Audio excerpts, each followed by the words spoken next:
So you have this building, and you need to cover the floor area with Wi-Fi, and you don't know exactly how each wall or cubicle is going to interfere with the signal.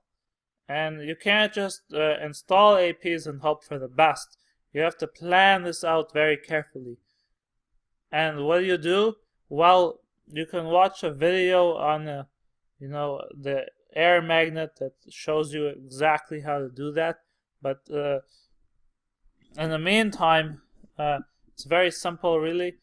First, you open up your survey software like Air Magnet or Ekahau or whatever, and you bring in a floor map, and then you go to your building and you stick an AP in an area where you think you're going to install the AP, and you set this up so it's broadcasting the signal, and then you walk around with your laptop that's running the Air Magnet software, and you get a heat map.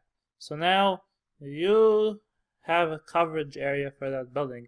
You know exactly where that AP is covering, and then you move that AP to another spot in the building, and you try it again. And you walk around the building again and see how far you can get with the signal from that location. And then you do it again and again and again. And now you have a heat map of the entire building. And you've got, marked on the map areas, exact locations where you're going to install your AP. And we call that an active survey. And the reason that it's so important is, as I said, walls and machines and many other metal objects block the signal. So the manufacturer of the AP says, well, you can get 300 feet of coverage, but you don't actually know, what coverage you're going to get until you perform a survey. And the reason is, not only is there metal in the ceiling, but sometimes a Wi-Fi signal bounces off of the wall before it gets to you. It doesn't necessarily travel in a straight line, and that will decrease the signal strength. Plus, we've also got noise from the other devices in the building. And of course, it's not as effective for a building that's under construction because the walls aren't in place yet. But you can still do a survey of a building under construction.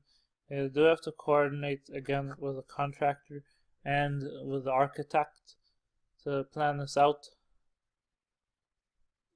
So, of course, simulations are good too, because Air Magnet and Ekahau can predict the location of an AP instead of you actually performing the survey. And what you do is you insert the floor plan again with the parameters, and the software does its thing, and then the software tells you where to put each AP. And what the software needs is a floor plan, and then on the floor plan you mark out where each wall is and the type of wall that you have, and you mark out each area and the type of area.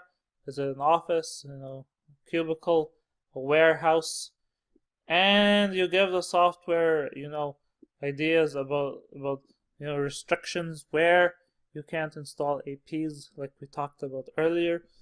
Now, keep in mind the software doesn't factor in the cabling issues or location of the IDF or MDF or user density. So it just uses your data to determine the best AP locations, and obviously the results are only as good as your data. So, rough estimate, you can put 60 access points per square mile outdoors, which is roughly 25 access points per square kilometer. And indoors, you need one access point for every 30,000 square feet or 3,000 square meters.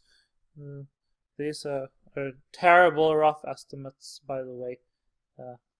In my opinion, you need much more APs than that.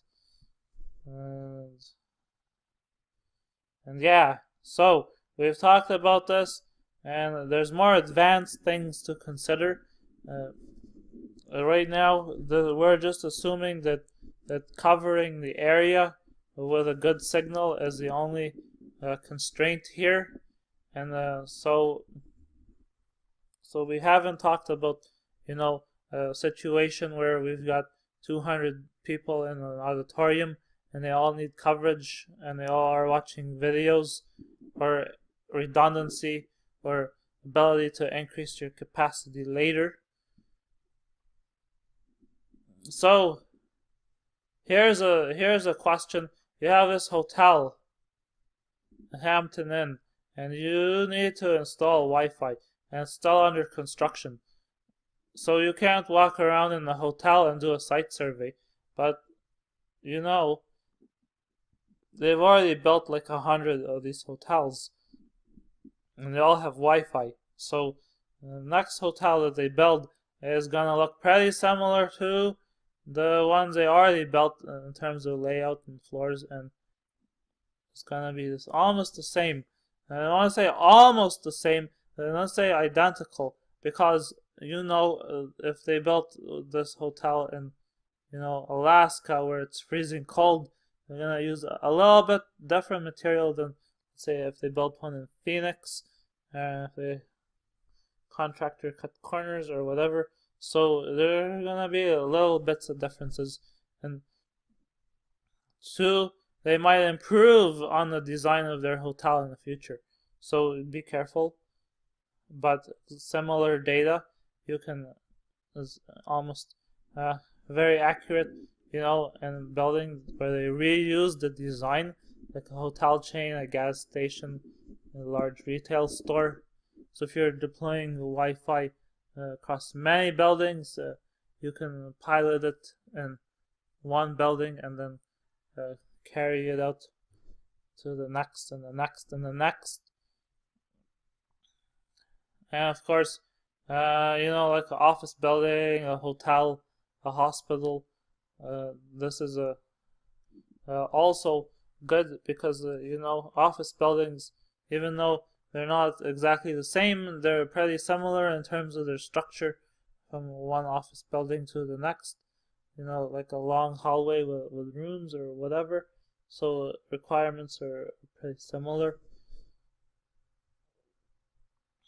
And it's not so good when you have a museum, a stadium, Frank Gehry or somebody came up with some crazy architecture like the Guggenheim Museum. You try to get Wi-Fi in the Guggenheim. Well, he basically built that building by crumpling a sheet of paper and drawing what it looked like. That's pretty good to get tourists, but not so good for the Wi-Fi. So how do you design Wi-Fi for a unique building? Well, you definitely need a survey and some other factors that we'll talk about. So, as I said, if the data is excellent, then use the data, but double check. And if the data is good, like a similar building, then consider, running additional data drops, like more wiring that you can use later, so you can increase AP density in the future. And you need very good computer simulations when the data sucks. And you probably should add more APs than necessary. If your client is spending a lot of money on fancy architecture, they're not too worried about the cost of the architecture, then they're probably not too worried about the cost of the Wi-Fi either. Or on the other hand, they spent all their money on architecture and they're gonna cut back on the IT, which is not a good idea. Because if it looks great and doesn't work, then what did you do? But keep that in mind.